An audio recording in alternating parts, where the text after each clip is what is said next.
¿Qué hay, odontoblastos? El día de hoy hemos invitado a nuestra cabina a unos muchachitos muy importantes en la dentición primaria y queremos que nos platiquen sobre ellos. Con ustedes, los incisivos temporales.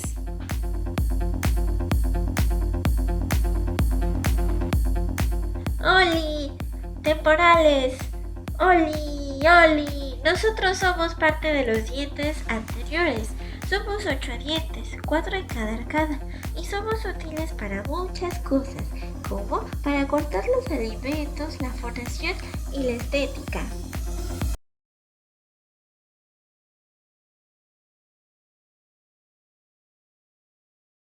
La morfología general de los dientes temporales es similar a la de permanente. Constan de una corona y raíz dentaria. Internamente puede apreciarse la cavidad pulpar.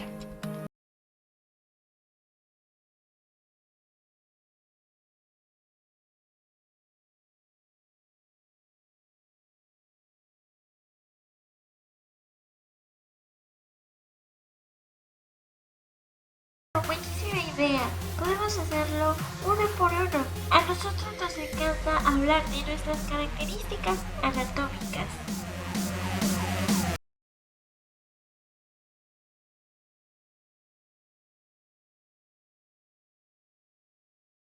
Incisivo central superior. Un rasgo muy característico es el ancho de nuestra corona, y tal vez de ello ya se hayan dado cuenta, pues su diámetro mesiodistal es mayor que el largo cérvico incisal.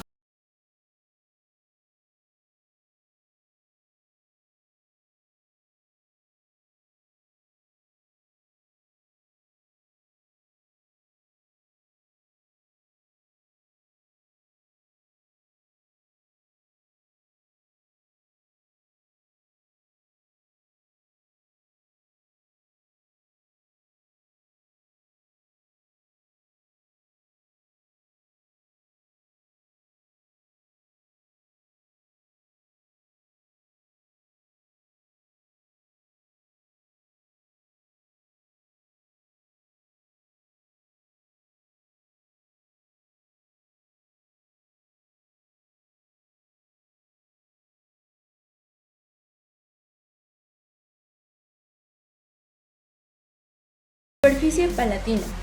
Cóncava en su tercio medio e incisal, convexa en su tercio cervical, formando una prominencia o cíngulo.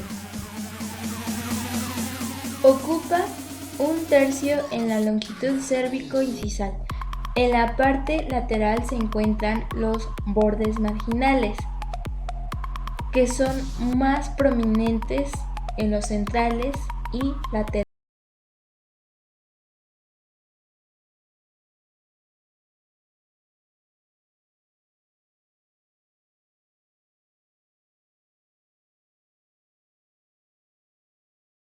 En estas caras se observa la línea cervical de manera cóncava. La curvatura de la línea cervical es mayor en la superficie mesial que en la distal. Parece la raíz más aplanada desde esta cara.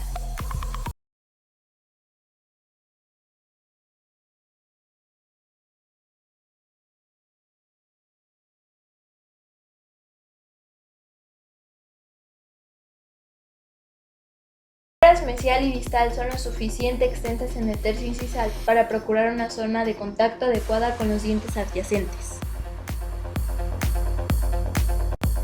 Sus raíces son cónicas, con paredes regulares y convergentes. El ápice está dirigido hacia vestibular y un poco hacia distal. Sus raíces de esta vista se curvan en sentido lingual en la mitad apical. Medidas. Longitud de la corona 6.4 milímetros, longitud de la raíz 11.13 milímetros, longitud global 17.2 milímetros. Hola chavos, yo soy el incisivo lateral superior.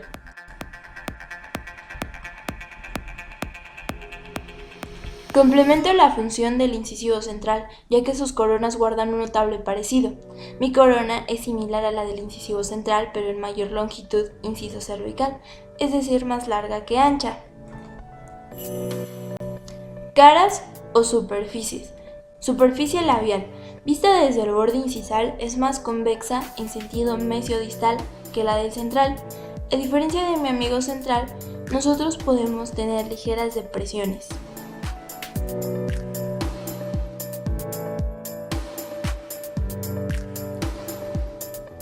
De los 3 lóbulos que tiene, el central es el más prominente en ancho y largo. Los lóbulos mesial y distal son aparentemente iguales. Superficie palatina. Tiene una fosa lingual más profunda por el mayor relieve de las crestas marginales. Superficie incisal. Es muy parecida a la del incisivo central. El cíngulo, así como el borde incisal, pueden ser grandes.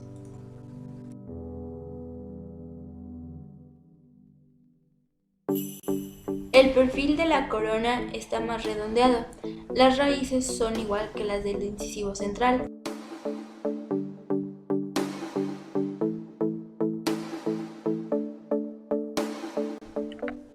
Incisivo central inferior. Presenta una simetría bilateral respecto a su eje longitudinal, visto desde el labial o lingual. Somos diferentes a los demás incisivos porque nosotros sí podemos presentar mamelones.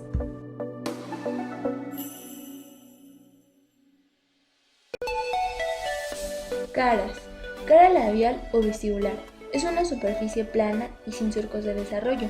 En la zona cervical el cuello es más estrecho que la zona incisal. Cara lingual. En esta se localizan las crestas marginales, que son bordes situados en la cara distal y mesial. También está presente el cíngulo. El cíngulo en los incisivos inferiores es menos pronunciado. Caras proximales. Cara mesial. La raíz se aprecia más aplanada. La línea cervical es convexa. En distal a menudo se observa una depresión de desarrollo en este lado de la raíz. En sus tercios medios y a nivel de la zona incisal puede presentar una superficie plana en las zonas marginales o pueden ser cóncavas, formando a la fosa lingual. La cresta incisal está centrada sobre la línea media de la raíz, tiene una gran convexidad cervical tanto en labial y en lingual. La cara incisal es recta. Las raíces de los incisivos inferiores son rectas en su mitad cervical, pero luego se curvan en dirección labial, alrededor de 10 grados en su mitad apical. Son casi 3 veces más largas que la corona.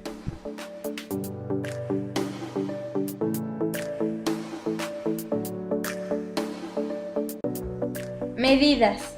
Longitud de la corona 6.1 milímetros, longitud de la raíz 10.5 milímetros, longitud global 1.6 milímetros. Incisivo lateral inferior. Es similar al central inferior, pero presenta un ángulo distincisal redondeado que se continúa con un borde distal redondeado.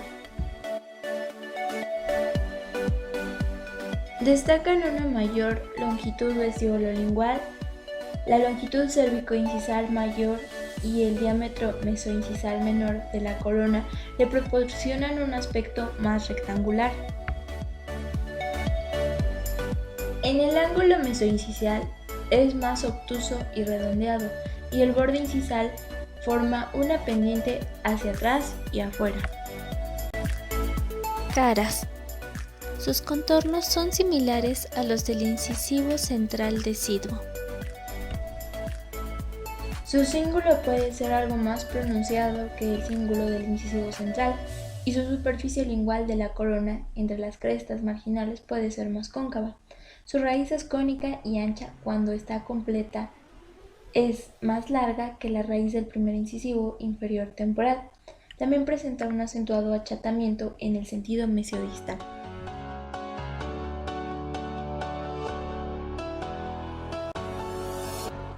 Nuestra cara incisal tiene dimensiones mesiodistal y labiolingual casi idénticas al incisivo central.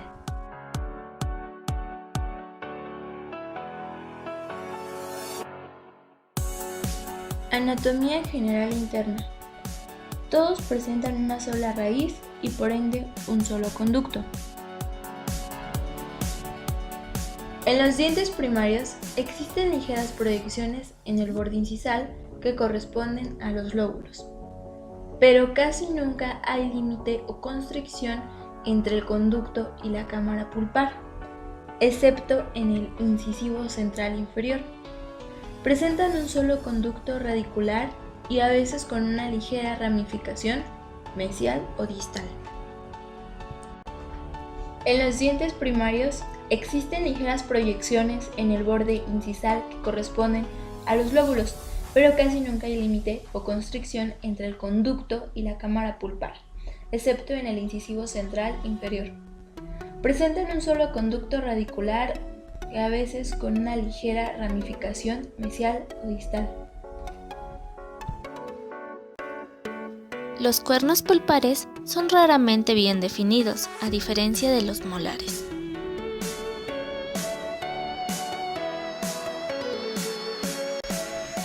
A continuación les mostraremos un cuadro de incisivos superiores versus incisivos inferiores. Incisivos superiores. Las coronas en centrales son las únicas más anchas, en cambio las laterales son más largas. Incisivos inferiores. Las coronas son más angostas en sentido mesiodistal, pero más largas. Ambos presentan un borde relativamente recto. En incisivos superiores sus superficies son lisas y en inferiores pueden presentar ligeras depresiones. Sus raíces son semejantes, pues son aproximadamente el doble que la corona, aunque en laterales es un poco más larga.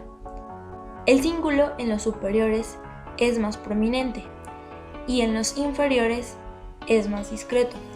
Sus raíces desde la vista proximal se arquean en dirección palatina en el tercio cervical en los superiores y en los inferiores sus raíces son más rectas en su tercio cervical.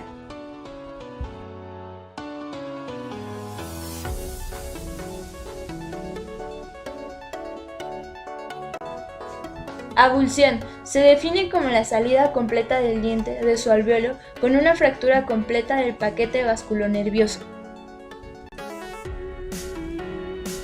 En los niños son frecuentes los accidentes en bicicleta y las caídas en el patio de juegos, los cuales provocan lesiones en el tejido periodontal sin provocar fractura o destrucción de las estructuras dentarias, de tal manera que la fuerza de traumatismo es absorbida por las estructuras de soporte.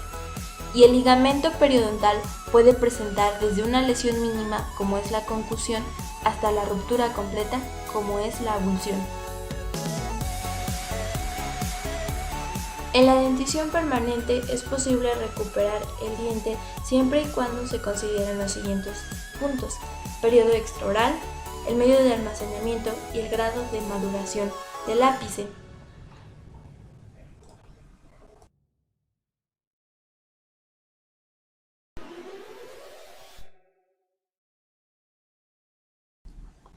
En la dentición temporal no es posible esto. El diente ya no pueden volver a colocárselo, debido a que en el acto pueden dañar al diente definitivo. Lo más adecuado es una prótesis del diente para que el niño recupere funciones de fonación, masticación y la estética adecuada a su edad, así como mantener el espacio para la erupción del diente permanente que va a erupcionar más tarde. Conclusiones. Mediante el desarrollo de nuestro trabajo, nos dimos cuenta que para el odontólogo es necesario tener las bases suficientes de la anatomía. El conocimiento detallado de formas y disposición anatómica son indispensables por su estrecha relación con la práctica diaria del odontólogo.